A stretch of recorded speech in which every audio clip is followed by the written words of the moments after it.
Welcome to LIVEDAF, your online Daf Yomi Shiur. Shalom Aleichem, welcome back to today's Daf Yomi, which is Eruvin Daf Tes. We're on the bottom of Eruvin Daf Ches Amud Beis, at the last line, and we're discussing a case where a koira was suspended outside the mavi. So we have the walls of the mavi, and the koira is going across the entranceway, but instead of being on top of the entranceway, it's outside the entranceway. Rabbi tells us, this koira is not kosher. We need the koira to be placed on top of the mavi. To provide proper coverage, it should be properly visible. It should appear as part of the entranceway to the mavi, as part of the Pesach. Therefore, in this case, where it's outside the mavi, it's unsuitable. Says the Gemara on the bottom of Amud Beis, the last line. Eisvei Rav Adar bar Masna. So he asked the kasha from our brayso l'Rava. We have a brayso which seems to tell us that this type of koira would be kosher. Haisa koirasai mushucha. If his koira was suspended outside the mavi, oy tluya, or it was hanging. So we're speaking about a koira which wasn't long enough to reach the walls of the mavi. So we have a koira which is actually inside the entranceway, but it's not long enough to reach this wall and this wall. So its tluya needed to be kept up in the air with a pole to be supported. So we have two cases. Meshucha seems to indicate the type of koira we were speaking about earlier, the koira which is going across the entranceway but outside the entranceway. It's in Rosh Hashanah. And tluya is inside, but it doesn't have enough to reach the walls. Says the brayso, it depends how far away the koira is from the walls. Pachais megimel, if the gap is less than 3 tfachim, we apply the concept of a laved, which means we have a hole less than 3. We consider the wall as though it's glossing over that hole. That hole is not considered to be an access hole. The Gemara tells us goats can't get in there. So that little hole is considered to be closed up.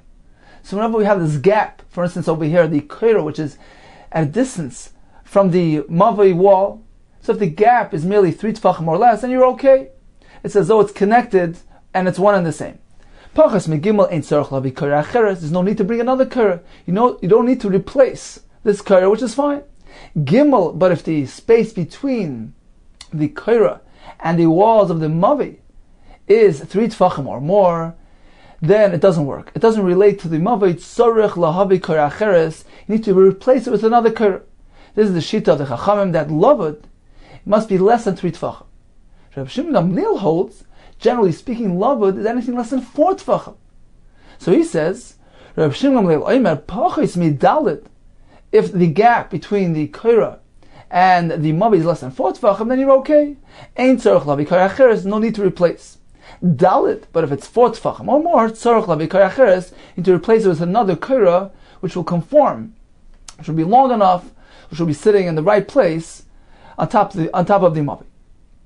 So the brayso discussed two cases: mishucha, which appear to be describing the koira which is outside of the mavi, and then we had tluya, which is the short koira which doesn't reach the walls. My love, should we not say mishucha means mibacho, it's outside the mavi, or tluya mibifnim, inside the entranceway, but merely not reaching the walls? So the Kasha on Rabbu tells us that the koira outside the mavi is unsuitable. Says both cases are describing a koira which is actually inside the entranceway. So why mention two cases? What is meshucha and tluya? The difference is how short this koira is. Meshucha is referring to mirach achas. If this koira is coming short on one side, so it begins at wall A, it doesn't make it over to wall B. So that's pshat meshucha. It's pulled back. It's not reaching all the way. Utluya mishtei ruchos. Tluya means that the koira is very short, and it's coming up short on both sides. So what is the chiddush of the brayso? Why mention both cases? Perhaps I would think mirach achas amrin laved. In one direction we could say laved, we could stretch the koira, attach it to the wall.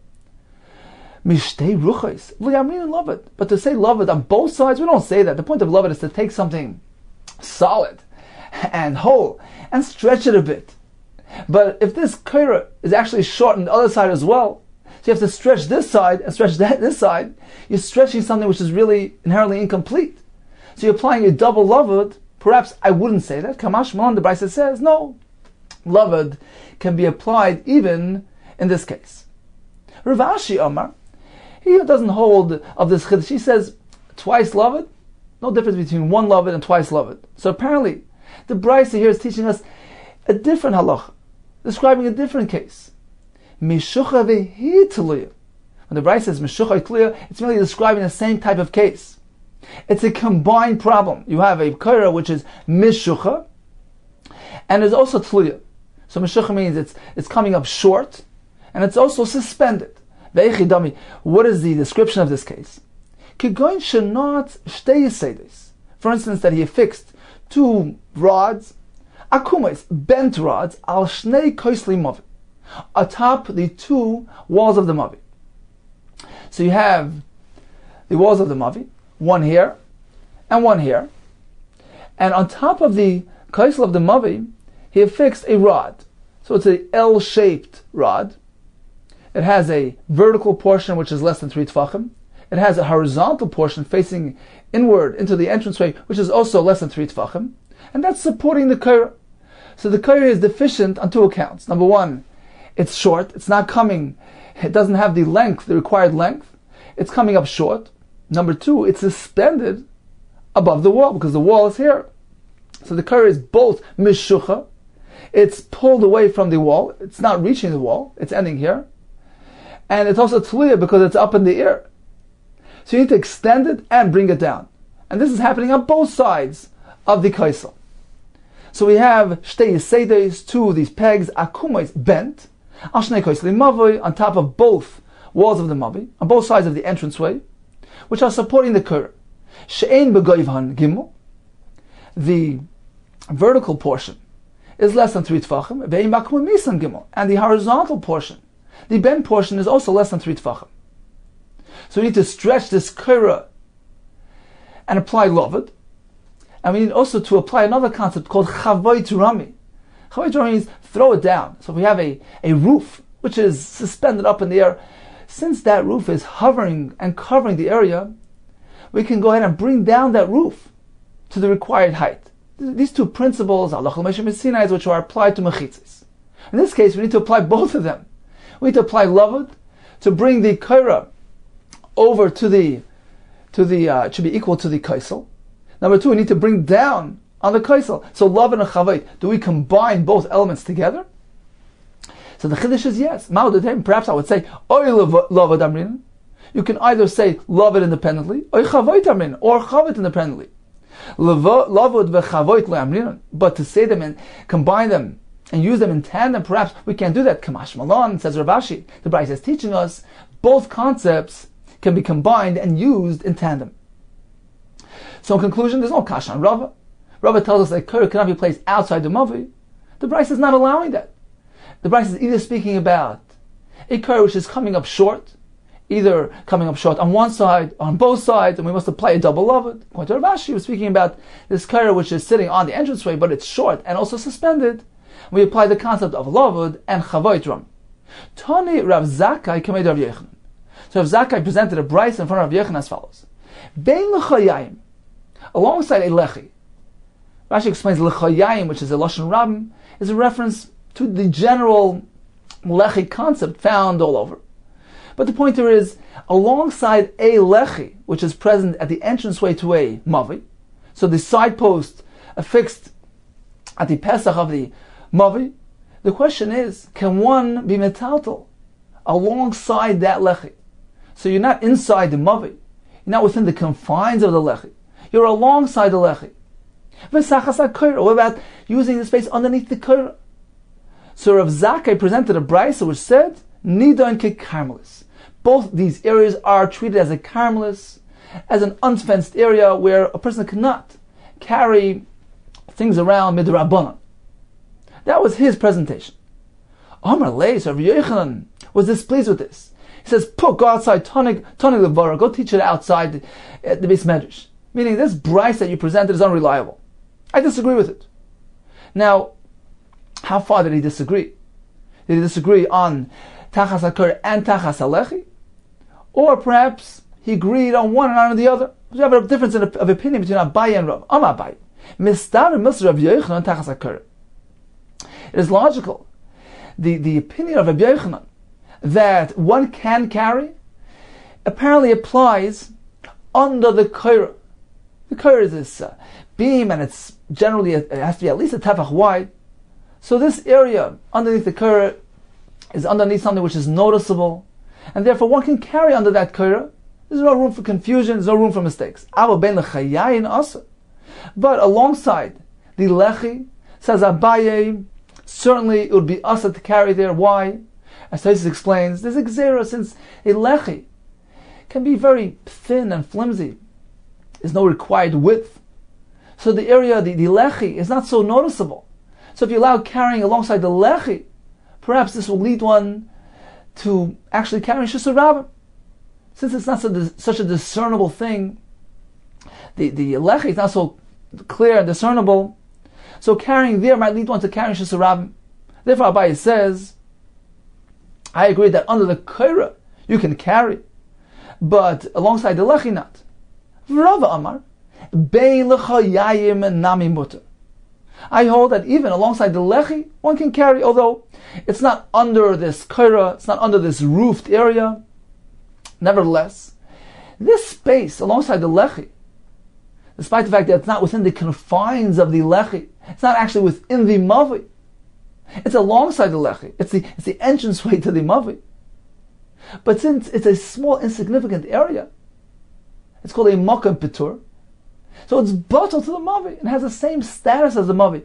You can carry in the mavi, you can carry there as well. And it doesn't hold of this gzera that one may confuse it with Shusar Rabbim. He says this is fully regarded as part of the mavi. It's bottle to the mavi. Amar Rabba, how did I know that one can carry there? So Rav Dimi came and he told us the name of Rav Yochanan. If you have a place, for instance, a beam, a post, a mound, in between Rosh Hashanah and Rosh Rabbim, with a surface of less than 4 tefachim long and less than 4 tefachim wide. So it's an insignificantly sized area. It's called a makam patur, an exempt area, which is bottle to the area which adjoins it.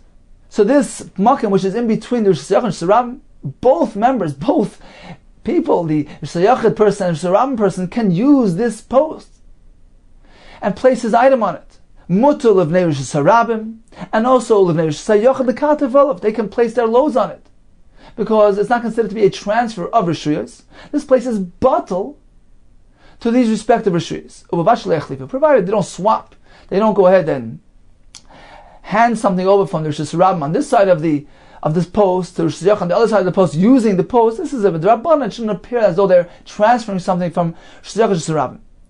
In any case, says Rava, we see that a makim petur, a small and significantly sized area, is bottle to the area which joins it. Likewise, the space alongside the lechi is bottle to the mavi, and is regarded as such. Abaye will respond, Hasam begavoya gimel.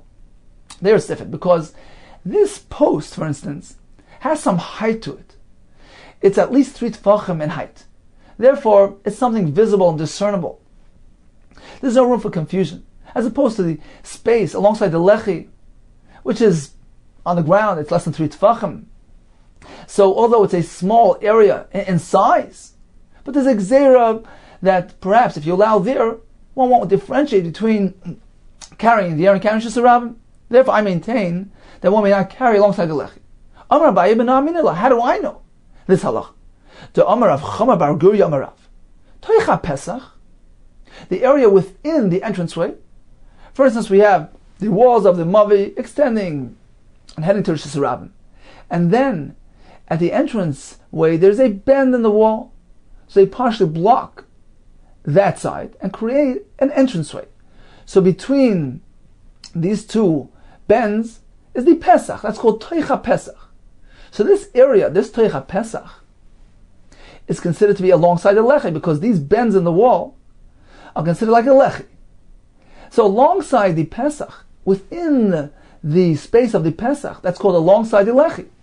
Says Rav Chama bar Gurya, name of Rav, you cannot carry there. Toicha Pesach tzorech lechi acher la'atira. In order to carry there, you must place another lechi at the outer surface of this entranceway, in order to provide coverage to the area within, to allow carrying within that Pesach. But if you're going to rely merely on these walls, which are forming the sides of that entranceway, you're going to rely on them as a lechi. You cannot carry in this gap, in this area between these walls, which are the Pesach, because it's alongside the lechi. So Pesach tzorich lechi achilatir. You need an additional lechi. So apparently, you may not carry alongside the lechi. V'chitem, perhaps you'll say, I'm speaking about a case, the isbei dal dalit, that area is large and significant. It's covering an area of 4 tefachim long, by 4 tefachim wide, in which case it's considered to be a carmelis, an unfenced area which is midrabanan. What may I carry throughout the carmelis? So that's why it's asa. But generally speaking, if it's a small, insignificant area, it's batal to the mavi like Rava. Are you going to say that? No. Va'amar Rav Chanan, Ba'Rava Amar Rav, Toicha Pesach, inside this entranceway, aval b'shi ein boy dal, even if there's no dal, it's a small, insignificant area. It's a makam p'tur. Sarech lechi achilatiri. In order to carry that, you must place another lechi. So apparently, alongside the original entranceway, which is the lechi, one may not carry. So I have a raya to my sheet. Rava will respond, Hasam da pasuch lekarmelis.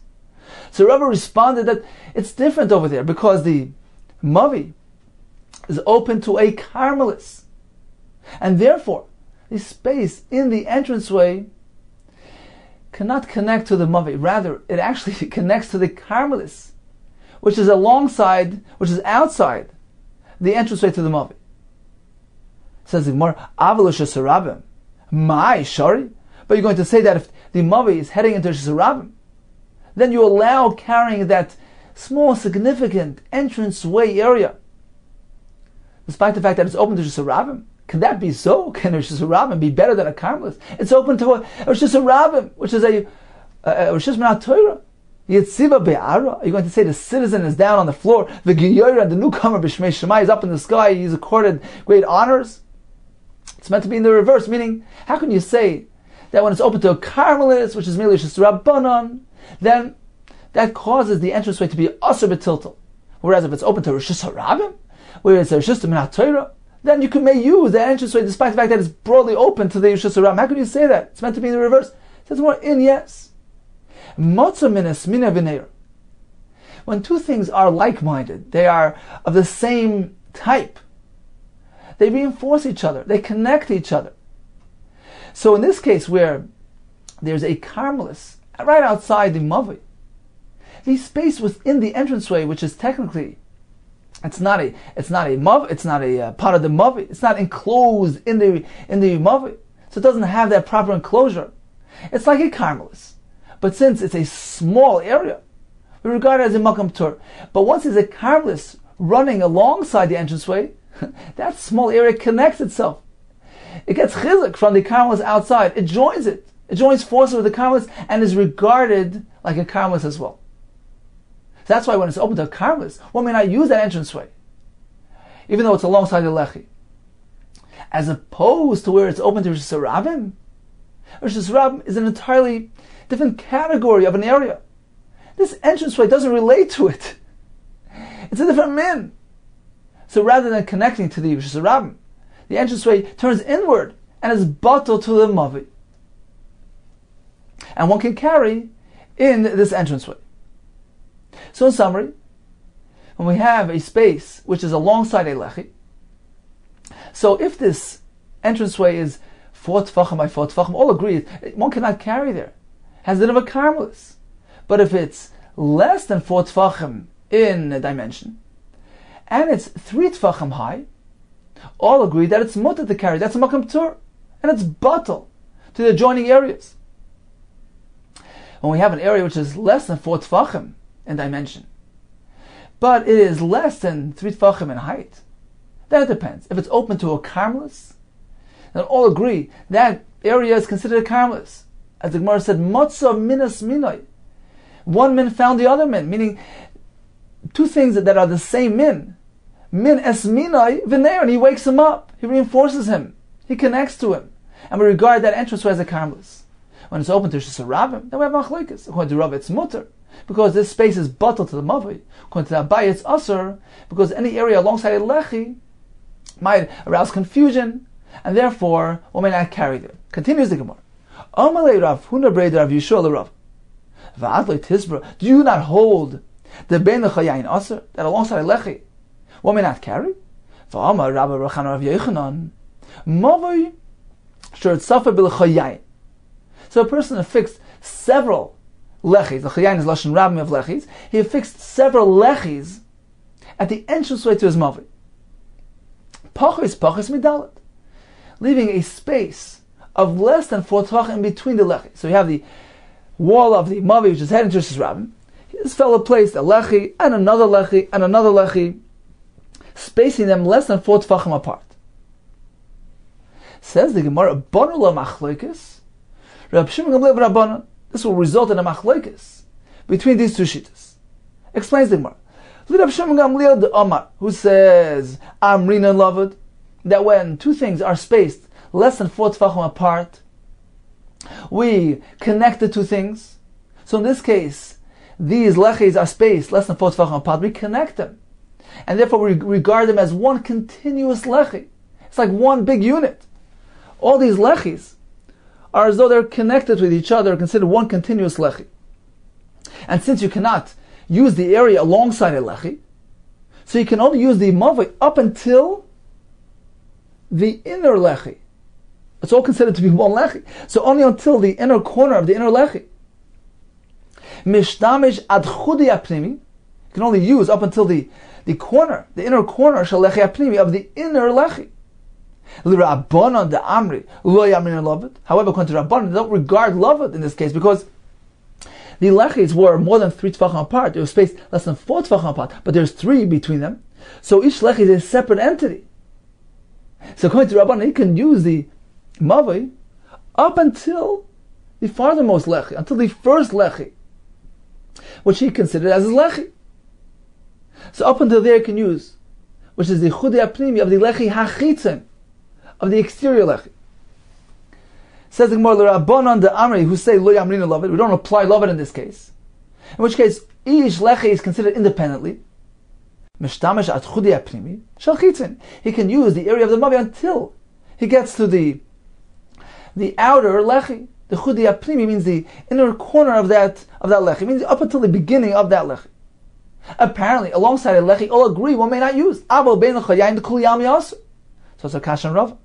Says Rava will respond. He actually did respond. He answered the kasha that Rav Huna asked him. Hasam nami de pasuach lekarmelis. There as well, we are speaking where the mavoi is open to a karmelis, and therefore the space alongside the lechi is bottled to the karmelis, and is regarded as such, and therefore we cannot carry there. But if it's open to Rishus Harabim, there's no concern, because it's bottled inward to the mavoi. Aval Rishus Harabim, my shari is going to be mutter.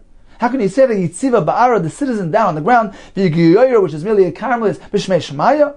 In, says the Gemara, Matzah Minas Minai. Two things that are of the same min, they greet each other, they meet each other, and they wake each other up, meaning they reinforce each other. And the space inside the entrance of the mavoi, the space alongside the lechi, which is an unfenced area like a karmelis, will connect to the karmelis which is lying right outside the mavoi, and therefore it will be regarded as a karmelis. Continues the Gemara. Rav Ashi Amar, he says no. Certainly all agree that the space along a lechi can be used. He explains the halacha that we just mentioned, which is actually halacha in the name of Rabbi Yochanan, with the several lechis which were attached to the mavoi. He explains it and describes it as follows: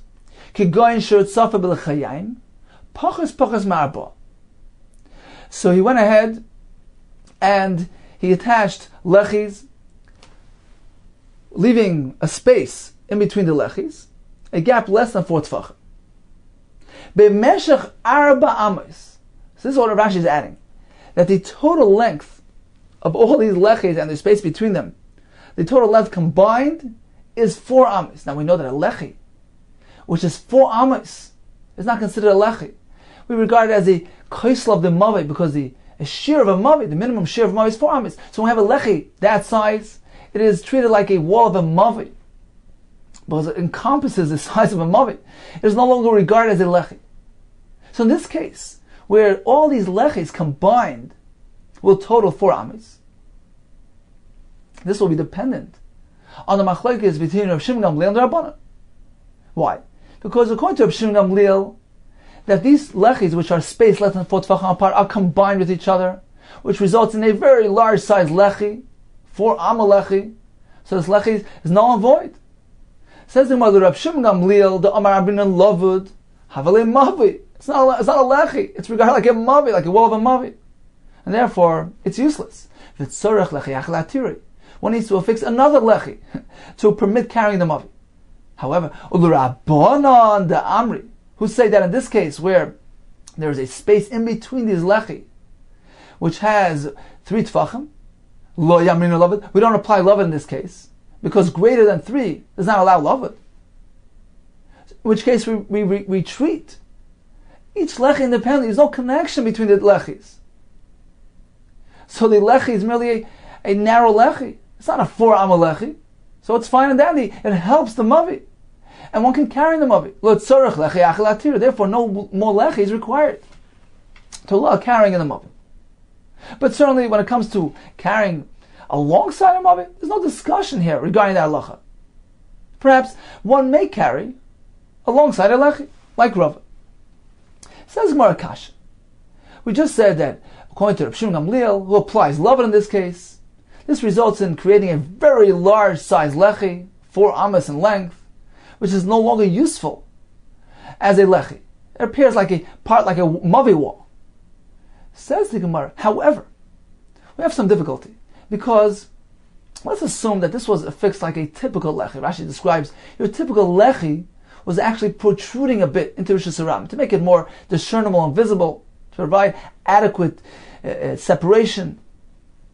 So the typical lechi was actually sticking out of the mavi. So the kasha here is fine. From within the mavi, this large size lechi, this form of lechi, is not reckoned with. It appears like part of the mavi. So halachically, we don't regard it as a lechi. But ignore that part. What about the small piece that's extending into Rosh Hashanah, that's protruding from the mavi, which is certainly visible from the outside, meaning the onlooker facing the mavi, to him it looks like a perfect lechi. Look at this piece sticking out in Shusarabim.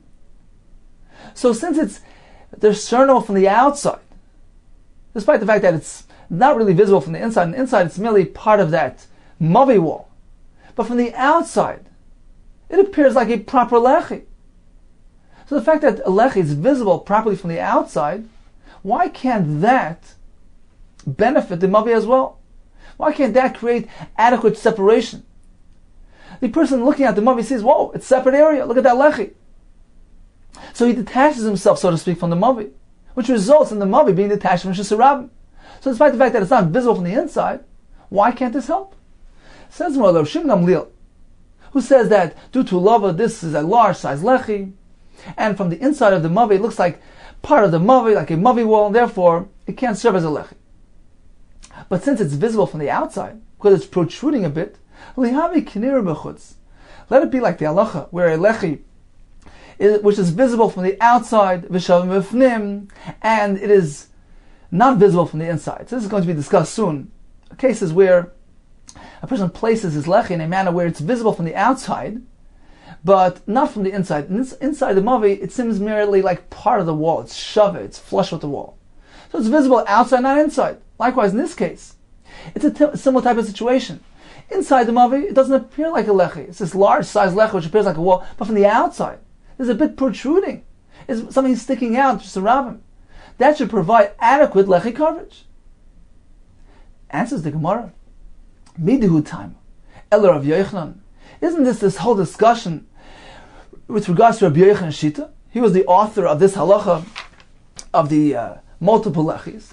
So relating to him, now he doesn't hold that a lechi can be constructed in this manner. When a lechi which is merely visible on the outside, not on the inside, it doesn't work. Haki also Ravin. When Ravin came, Amar Rabbi Yochanan, he said name Rabbi Yochanan, Nirim b'chutz. When something is visible on the outside, v'shavim b'fnim, and on the inside, einay nidim shel lechi. We don't treat it like a lechi. Therefore, in our case, it won't work. Apparently, he holds that a lechi needs to be visible inside. It's meant to provide that containment, to enclose the area within the mavi, to make it separate from Shusarabim. So it's meant to be visible on the inside, strictly on the inside. If it's not visible on the inside, It won't help us much. Just because it's visible on the outside, it won't have a din of a lechi. Continues the Gemara on the same topic. Itma we learned. Nira mifnim v'shavim machutz. What about an opposite situation? You have something which is visible on the inside and not on the outside. So the lechi is facing into the entranceway of the mavi. In which case, when you're standing in the mavi, looking out to Shesram, you see something protruding. You see a lechi there. But one who's standing outside, looking at the mavi, to him, that lechi, so to speak, merely appears like a thicker wall. It doesn't appear like a protrusion. It doesn't appear like something sticking out, like it's a lechi. So here you have a case where it's nira mibifnim, it is visible from the inside, v'shav machutz, but from the outside it merely appears flush as part of the ordinary wall. It doesn't appear like a lechi. Nevertheless, this has a din of a lechi. We treat it as such because it's visible from the inside, which is the main determinant. What about a reverse situation? Nira mi bachutz, the lechi is visible clearly from the outside. V'shav mibifnim, but one who's standing inside doesn't notice it because the wall is straight and even. So we have a piece of the wall which is sticking out into Shesarabim, so that protrusion is actually thinner than the typical wall behind it. So it's thinner than the wall. But it is only on the inner portion of that wall. So one who's standing outside facing the Mavi notices that lechi. It's near bachutz. But one who's standing inside, to him it merely appears like an extension of the wall. It doesn't appear like a lechi. So that's the shaila. When something is visible outside, not inside, can it be applied to create separation even for the mavi? The mere fact that the person outside feels separated, is that adequate separation? We have machlekes. Rav Chia and Rav Shimon Bar between Rav Chia and Rav Shimon Bar. Chadamar one said nida mishum lechi, even when it's only visible outside, it works. V'chadamar einoi nida mishum lechi, it doesn't work because it needs to be visible inside. But we aren't sure who said what. Was it Rav Chia or Rav Shimon Bar? Says the Gemara Tistayim. Let's conclude. The Rav Chia who the Amar nida mishum lechi. You can have a raya. Now Rav Chia was the one that says when something is visible merely outside, that is enough to provide coverage to be considered a lech. The Tanur Rav Chia learned this brayso. So we have a wall which narrows. So a portion of the wall narrowed, it shrunk. So one side of the wall is narrower than the other side of the wall. Now, this can happen in two ways. The shrink of the wall, which actually creates a protrusion, because when the wall shrinks, so the wider portion seems to be sticking out, which can serve as a lechi. So sometimes it can be visible outside, not inside, sometimes in the reverse. Whether we have a case where the wall narrows, so it's the inner portion of the wall which narrowed at the entranceway to the mavi, in which case the narrowed part is visible from the outside, meaning when you're looking at the mavi, you see the tip of that wall, which is narrowing. It appears like a lechi. But it's shavim b'fnim. When you stand inside the mavi, you don't notice that narrow part of the wall.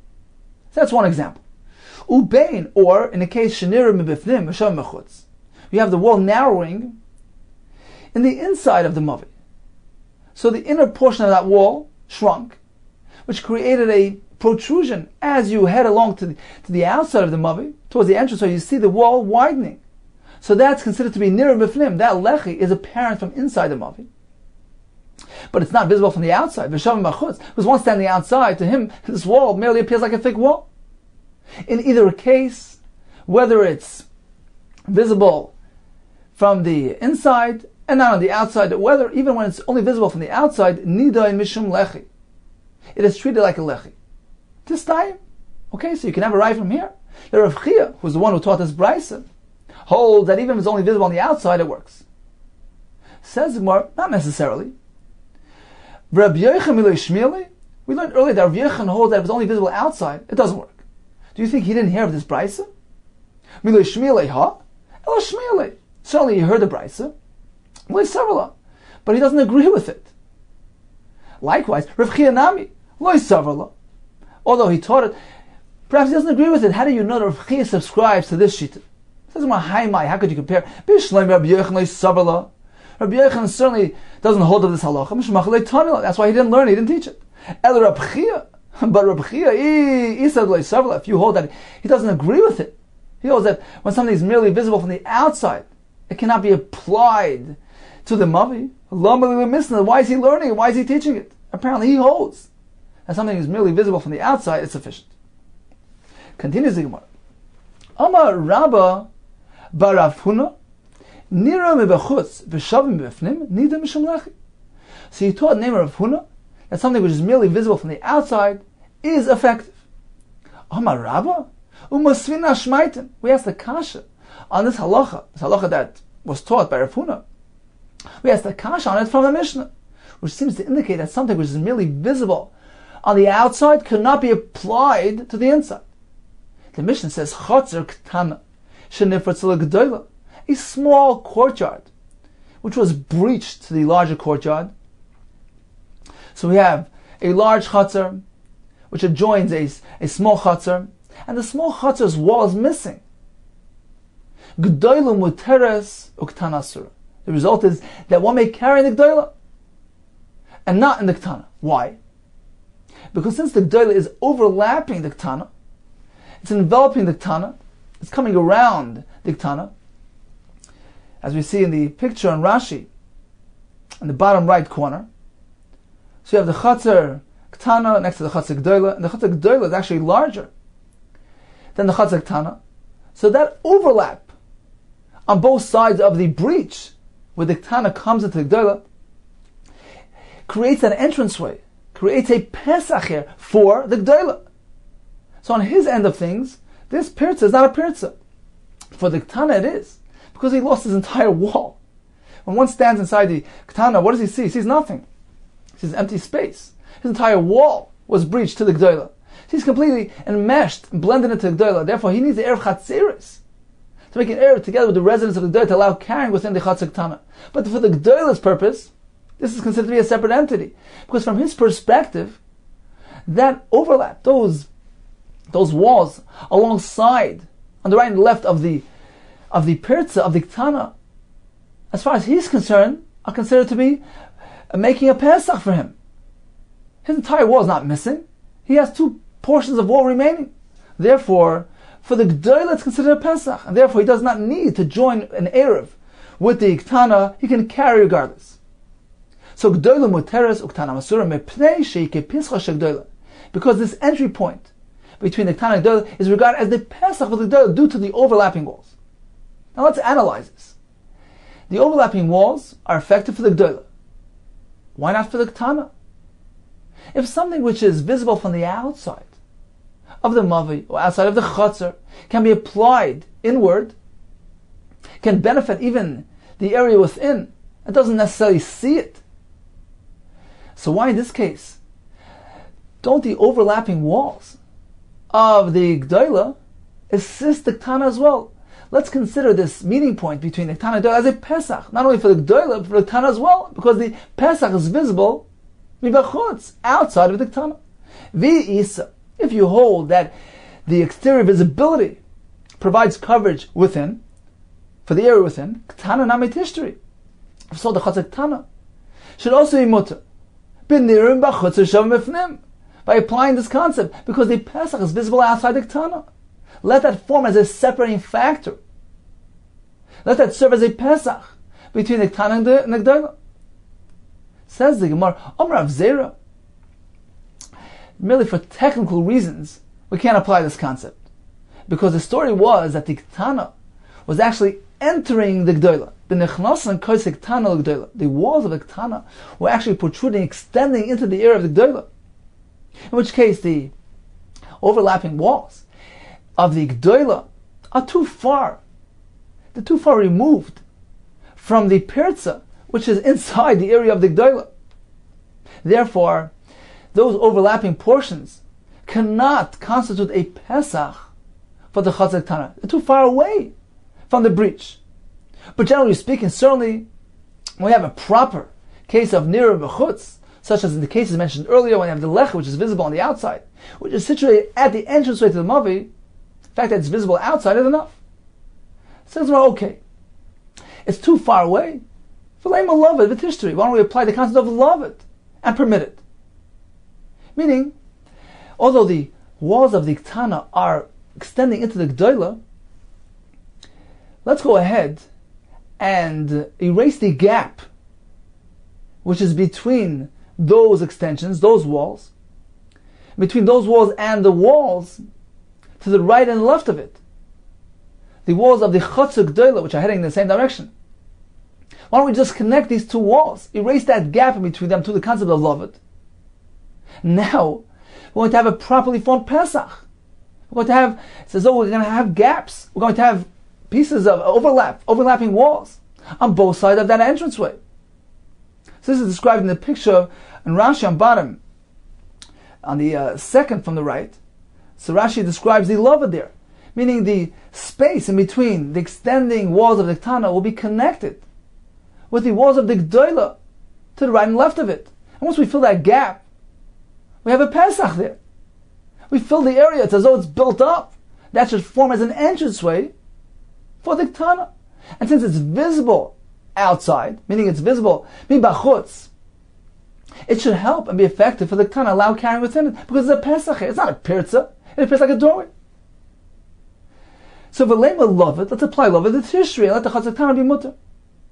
Says the Gemara, perhaps it's too large for Loved. The distance between the walls of the Ktana and the walls to the right and left are too far, too distant, too large, and you can't go ahead and connect them. It's larger than 3 tefachim. But that's not the case. He taught a brayso Kamei Rav Chanina. How large were these courtyards? So he said as follows: Ktana be'eser. The small one was 10 amos wide. Gedola b'chasesrei. The gadol wasn't really so big. It was merely 11 amos wide. It was 1 amma wider than the Ktana. An amma 6 tefachim. Let's assume that extra amma was split evenly on both sides, which results in Loved being applied, because you have the walls of the Ktana which are entering the Gdoila, and on either side you merely have 3 tefachim. It's really less than 3 tefachim, because the thickness of the wall of the Ktana is also deducting from that 3 tefachim. So this results in a gap of less than 3 tefachim between those walls and the walls of the Chotzer Gdoila, which are beside them, to the right and left. So once you fill that gap, it appears like it's built up and it's an entranceway.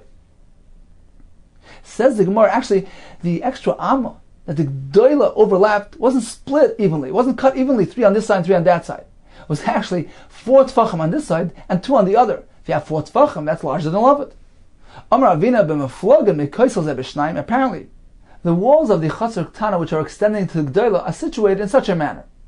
On one side, there's a gap of merely 2 tefachim between the walls of the Chotzer Ktana and the walls of the Chotzer Gdoila, which are beside them. On the other side, there's a gap of 4 tefachim between them, which does not allow Loved. Says the Gemara, but on one side you can apply Loved. On the side that merely has a gap of 2 tefachim, why can we apply Loved at least on one side? And this will make the Chotzer Ktana mutter betilta. Why? Because since we apply Loved on one side of that pirza, it is no longer regarded as a pirza, regarded as a Pesach, due to the fact that there's an overlapping wall. There's a wall built right next to that opening. Says the Gemara, one side is not enough. Says the Gemara, Rebbe, we're following Rebbe's shita that requires both sides. He needs wall remnants to be present on both sides of the pirza to make it into a Pesach. Rebbe, the Amar, who said, we need 2 pasen. A pas is a board. So you need a board on either side to remove the pirza status and give it a Pesach status. The Sanya, as we learned, Chotzer niteres b'pas echad. A Chotzer merely needs 1 pas. So a Chotzer, for instance, that was breached into Shus Rabbim, it's missing its wall. You cannot carry in that Chotzer, provided that it's completely open. But if you place something to partially enclose it, you place a board, a pas, alongside that pirza, at least on one side, then it turns it into a Pesach. Rebbe Mishnei Pasen, we need a board on either side. So we see that you need to adjust both sides of the pirza to turn it into a Pesach. Likewise, in our case, we need something on both sides of the Pirza to turn into a Pesach. But in this case, since we only have something on one side, that won't turn into a Pesach. Says the Gemara, how can you have this approach? Meaning, according to this approach, certainly if something is visible from the outside, nirim and bachutz, that's enough. Why then is the chatzak tana asur? Due to technical reasons, due to the particular configuration of these two chatzeris with each other. The one is, the small one is actually extending itself into the gdoila, and is too far removed from those overlapping walls. Lava cannot apply due to the fact that the walls are situated at a distance from each other. Now, we said, there was a brayso that told us the dimensions of the gdoila is 11 amas wide, as opposed to the ktana, which is merely 10 amas wide. So the gdoila was an amma wider than the ktana.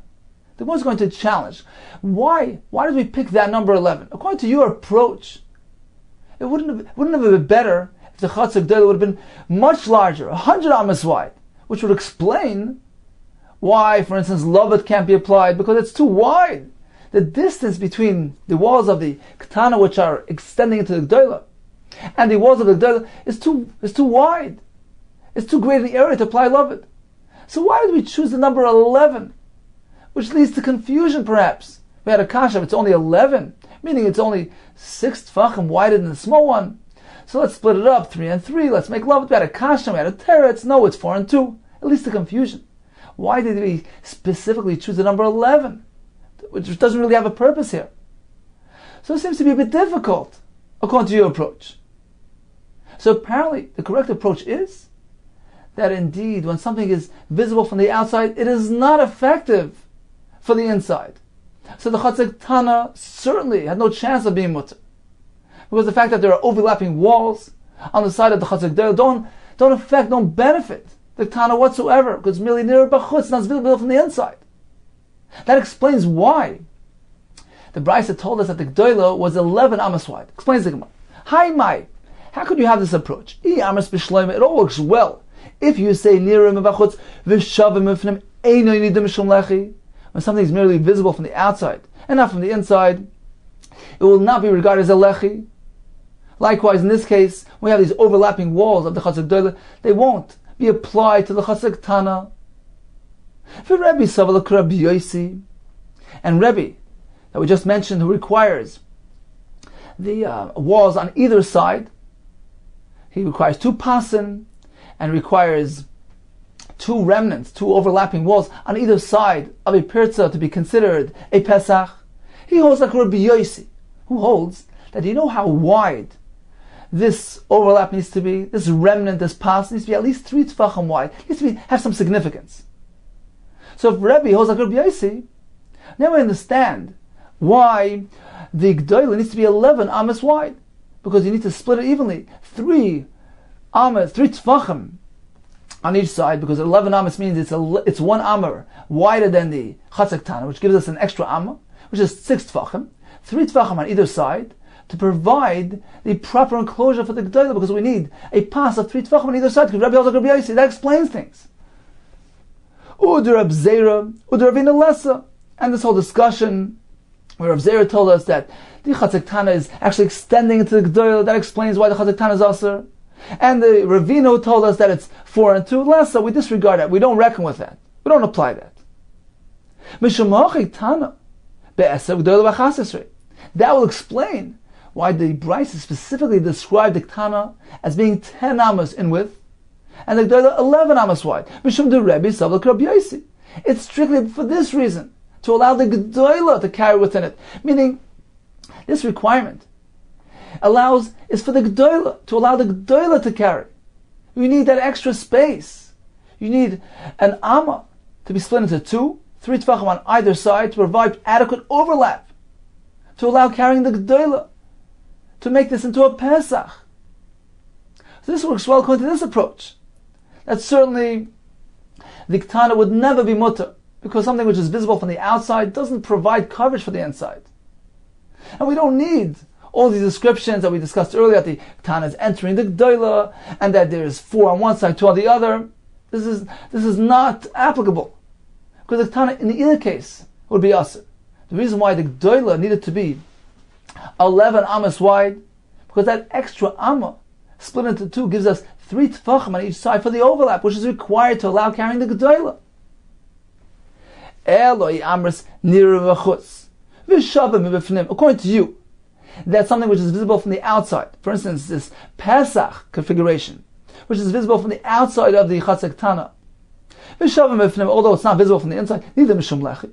We'll have halacha like a lechi, and likewise in this case, we regard it as a Pesach. And the Tana technically can make use of the overlapping walls, despite the fact that it's not visible inside in the Chatzak Tana. Why then can't he carry the Tana? Udur Rab Zera, Udur Ravin Issa, it's due to Rab Zera Ravina, who told us that it's due to the specific configuration here, which precludes carrying the Tana.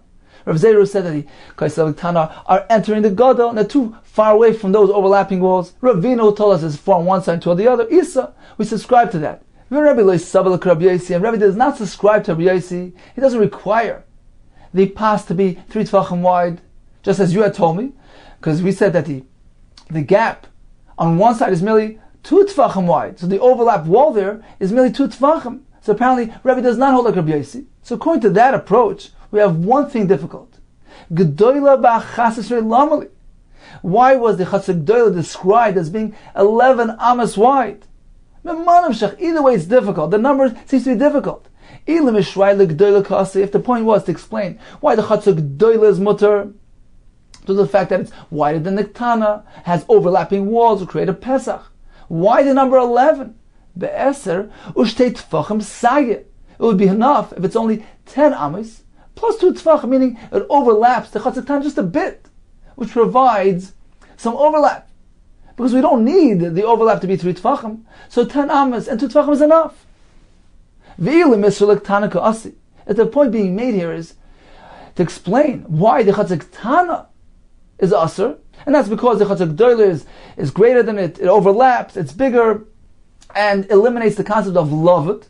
If that's the reason why we mentioned the number 11, let the Brayta describe the Chatzak Gedolah as being very, very large, much greater than the small one. 50 amas in width, 100 amas. And that will explain why there's no loved. Why mention the number 11, which leads to confusion?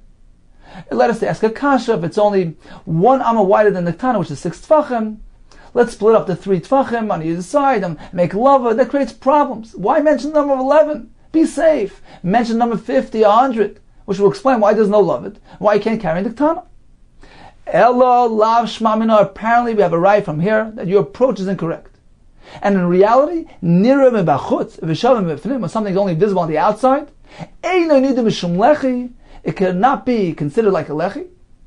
And in this case, it cannot be considered like a pesach shmamina. Indeed, this is a right. Because this will explain why we specifically chose the number 11. The Chatzak Tana, there's no chance of tiltal there. There's no pesach there. It was regarding the Chatzak Gedolah.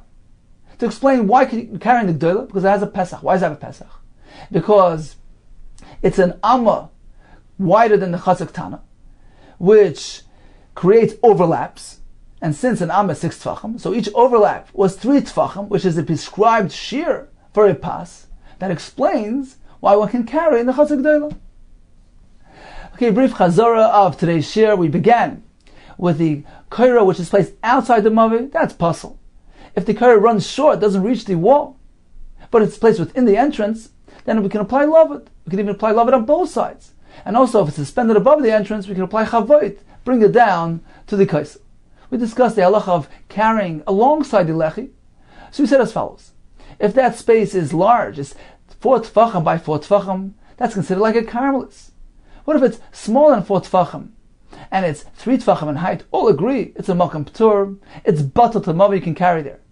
If it's an area less than 4 tefachim, but it's not 3 tefachim in height, then it depends. If it's open to a carmelis, all agree it's asad to carry there, it connects to the carmelis. If it's open to Rishus Harabim, now we have machlekes. According to Rava, it's mutter, because it's batal to the mavi. Now Abaye seems to hold in principle like Rava, but he holds we can't allow him to carry there. There's a gzeira. If he carries alongside this thin, insignificant lechi, this might lead to confusion and to carrying in Rishus Harabim as well. We concluded that if something is visible, mibifnim, for instance, the lechi, which is visible from within the mavi, or the Pesach from within the Chatzar. That is the primary determinant. So if it's visible within the contained area, it works, even though it's not visible from the outside. But in the reverse situation, if something is nira b'chutz, is visible from the outside and not from within, then we have a machlekes.